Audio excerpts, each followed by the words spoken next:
Tak banyak yang tahu bagaimana perasaan Sule sebenarnya saat ini usai mantannya istrinya Lina Jubaida meninggal dunia.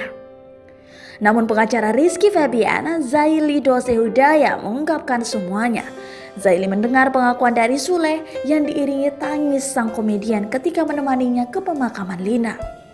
Dalam video YouTube Bibdo berjudul Pengacara sambil menangis, Sule pernah akui masih sayang dengan Lina Jubaida. Zaili mengungkapkan kata-kata yang disampaikan Sule. Waktu itu makam dia memeluk saya. Dia bilang sebenarnya dia itu sangat sayang kepada almarhumah. Kata Zaili seperti dikutip dari Kompas.com Jumat 10 Januari 2020. Sule menyampaikan hal itu pada Zaili dalam bahasa Sunda.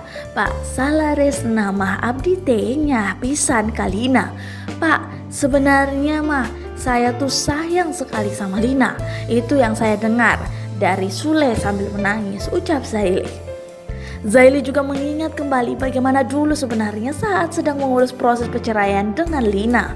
Komedian asal Cimahi, Jawa Barat itu berusaha sebisa mungkin agar mereka tidak berpisah. Dia sangat ingin mempertahankan rumah tangganya dan melupakan semua yang sudah terjadi, tutur Zaili.